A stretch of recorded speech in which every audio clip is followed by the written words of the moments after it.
안녕하십니까. 부동산 읽어주는 남자 부통령입니다. 오늘은 3기 신도시에 대해서 서울이죠. 서울 근교에 지어지는 3기 신도시에 대해서 제가 또 아는 선에서 설명해 드리도록 하겠습니다. 3기 신도시를 또 보시기 위해서는 무엇을 알아야 되냐면 대한민국의 1인당 국내 총생산을 알아야 돼요. 한마디로 해서 1인당 GDP죠. GDP다 라는 거예요. 그래서 그 GDP를 보면 대한민국이 여기로 보시면 어마어마한 선장을 한 게 보이는 거죠. 그래서 대한민국을 보시면 그럴 거예요. 이렇게 보시면 1만 달러 구간, 2만 달러 구간, 3만 달러 구간이 이렇게 있는 거죠. 그래서 1만 달러 구간이라면 언제냐면 1990년대죠. 92년 그 정도고, 이렇게 2만 달러 구간이라면 2006년, 5년, 6년 그 시기고, 그 다음에 3만 달러라면 2018년, 17년, 18년 그런 거죠. 그 시기가 바로 대한민국의 발전했던 모습이죠. 한 단계씩 도약했던 그 모습을 우리가 보는 거겠죠. 그러면 우리가 보는 건 이거죠. 대한민국 1인당 국내 총생산으로 보면 일기 신도시가 있어요. 일기 신도시 노태우 정부에서 했던 거죠. 그래서 1989년에 발표하고 92년에 입주하였다라는 거예요. 그러면 바로 이 시기죠. 이 시기라는 거예요. 그럼 이 시기가 어떤 시기냐는 거예요. 이 시기가 바로 대한민국이 1만 달러 국가로 가는 그 시기였던 거죠. 1만 달러 국가로 가는 시기였다라는 거예요. 그리고 보시다시피 이제 그런 거죠. 노태우 정부의 1기 신도시 있고 2기 신도시요. 2기 신도시는 노무현 정부죠. 노무현 정부가 그런 거죠. 노무현 정부가 주도로 2006년부터 짓기 시작했다라는 거예요. 그러면 그 전에 1기 신도시 때도 마찬가지로 부동산이 굉장히 많이 오르니까 1기 신도시를 했고 1기 신도시를 했고, 그리고 부동산 가격이 이제 노무현 정부 때 많이 오르니까 2기 신도시를 했다는 거죠. 2기 신도를 2006년도부터 했다.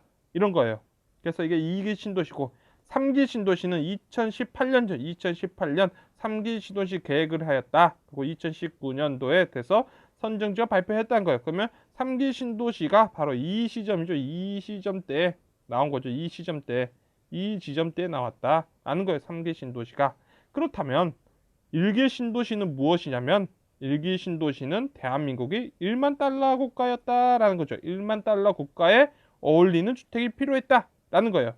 그리고 2만 달러 국가에 도달하니까 무엇이냐면 2만 달러 국가에 필요한 도시가 필요했다. 주거가 필요했다는 거죠. 그리고 3기 신도시는 대한민국이 3만 달러 국가로 가니까 3만 달러 국가로 가니까 그에 걸맞는 주택이 필요했다. 이런 거죠. 그래서 3만 국민들이죠. 국민들이 3만 달러로 가니까 3만 달러 가니까 2만 달러에 지었던 집들이 오르기 시작했다는 거예요.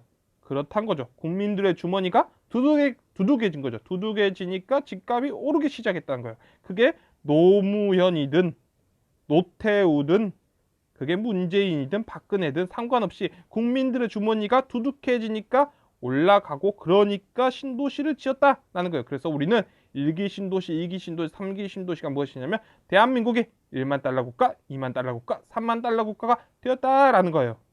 그러면 우리가 그 시기 하고 있었던 바로 이 시기 동안 일본은 어땠냐면, 그렇죠, 굉장히 올라간 거죠. 1980년대부터 1990년대까지 일본이 한다는 어마어마한 성장을 한 거죠. 어마어마한 성장을 하였고, 그 이후로 4만 달러를 찍고, 그 안에서 4만 달러, 3만 달러의 그 사이 내에서 요동을 친 게 몇 년이다? 지난 20년 정도를 그렇게 요동을 쳤다는 거예요. 즉, 이 안에 박스권에 갇혀버렸다는 거예요. 그러니까 우리는 이 시대 일본이 어마어마한 성장해서 일본의 아파트라든지 일본의 부동산이라든지 일본의 토지라든지를 팔면 미국을 살 수 있다. 그 정도로 어마어마하게 성장했던 그곳이 트랩 안에 갇힌 시기를 우린 본 거죠. 그래서 우리는 그런 거예요. 우리가 지금 이 시기에 우리는 3만 달러를 본 거예요. 3만 달러를 본다. 3만 달러를 본다는 거죠. 그러면 이 시기에서 3만 달러를 보면 지금의 집값은 굉장히 비싸죠. 비싼 거예요. 왜냐면 3만 달러에서 도달해서 2만 달러 대 있던 집들을 우리는 3만 달러 수준으로 사주기 때문에 지금 집값이 너무 많이 오른다, 너무 비싸다 하는 거죠. 그러나 우리가 4만 달러 국가에 도달했을 때, 4만 달러의 국가에 도달했을 때 3만 달러에 있었던 그 주택 가격은 너무나 싼 거겠죠. 그러면 우리의 방향성이라는 건 이미 정해져 있는 거예요. 무엇이 정해져 있냐면 우리가 3만 달러 국가로 가니까 3기 신도시가 필요했다는 거예요. 3기 신도시가 필요했다는 거예요. 그런 거죠. 왜 주택가격이 많이 오르니까? 왜 사람들 주머니가 3만 달러가 있기 때문에. 그러면 우리가 4만 달러 시대로 간다면 그런 거죠. 4기 신도시가 필요한 거예요. 그때는 또. 그런 거겠죠. 그러면 우리는 알 수 있는 거, 이 방향성이죠. 여기서 4만 달러로 가면 지금 3만 달러의 가격이 매우 매우 싼 거고, 이게 일본처럼 못 가고 이런 식으로 간다거나 아니면 이렇게 떨어진다 한다면 지금의 가격은 너무너무나 비싼 거겠죠. 즉 우리의 방향성은 누가 결정하냐면 우리들이 결정하고 있는 거겠죠. 우리가 앞으로의 10년 후에 대한민국은 어느 방향으로 이끌 것이니까 라는 문제란 거예요. 그래서 많은 사람들이죠. 많은 사람들이 너 때문에 올랐다 라는 거예요. 너 때문에 올랐어. 너가 정책을 잘못해서 올랐다 라고 하고 아니야 너가 잘못한 거야 라고 하지만 누가 잘못한 거냐? 그런 게 아니라 대한민국의 국민들이 열심히 노력해서 나라를 부강하게 만들었다는 거예요. 그래서 이분들의 정책이 중요한 게 아니라 바로 이분들이죠. 이분들이 오늘날의 부동산 가격을 만들어 놓은 거죠. 이분들이 열심히 노력했기 때문에 그런 거예요. 그래서 우리는 지금 이 위치에 있는 거죠. 3만 달러 국가에 도달했고 3기 신도시를 지은 거예요. 그러면 이 3만 달러 3만 달러에서 3기 신도시 바로 이 지금 주택 가격이 비싸냐 싸냐를 결정하는 것은 지금 부동산을 사시는 분들이죠. 바로 그분들이 여러분들의 자녀에게 어떤 나라를 물려줄까가 결정하는 거예요. 어떤 나라를 물려줄 거냐는 거예요. 어떤 나라냐는 거죠. 4만 달러로 간 나라를 물려줄 거냐 아니면 일본처럼 이렇게 힘들게 그 박스권 영역으로 갇혀버린 나라를 물려줄 거냐는 거예요. 그런 거죠. 그래서 우리는 노력이 필요한 거예요. 노력. 만약 이 노력을 안 한다 한다면 노력을 하겠다고 외치는 사람들이 있는 거죠. 베트남 총리 2045년까지 베트남도 고소득 국가로 올려놓겠다라는 거예요. 그리고 베트남 2035년도까지 1만 달러로 목표로 하고 가겠다라는 거죠. 그러면 대한민국이 앞으로 10년 후에 대한민국도 결국 대한민국도 어쩔 수 없구나 하면서 일본처럼 이런 식으로 일본처럼 불황으로 들어간다. 즉 더 이상 국민들이 노력하지 않겠다 하는 거죠. 노력하지 않겠다라고 한다면 이런 식으로 흘러가겠죠. 그러나 그 시점에 베트남은 노력을 하겠다는 거예요. 노력을 하겠다라고 해서 지금의 4배를 올리겠다는 거예요. 국가의 국민 소득을 4배 올리겠다는 거죠.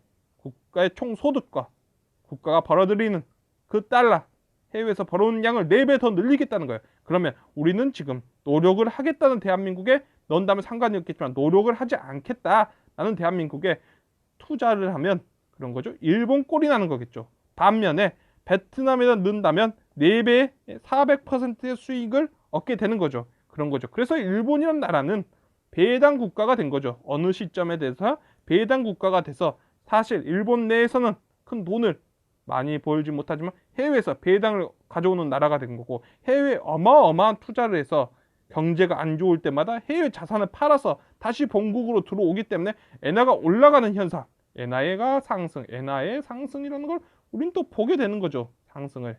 다 그런 거란 거예요. 그래서 결론은 그런 거죠. 우리가 어떤 미래를 물려주느냐가 결정해야 되는 거겠죠. 그래서 노무현 대통령께서 그러죠. 제가 뭐 경제 살리겠다는 말이나 했습니까? 제가 뭐 경제 살리겠다는 말이나 했습니까? 말은 안 했지만 당연히 잘해야죠. 당연히 잘해야 되는데 7% 못해서 죄송합니다 라는 거예요. 그럼 이 7%를 못해서 죄송한다는 말 무엇이에요?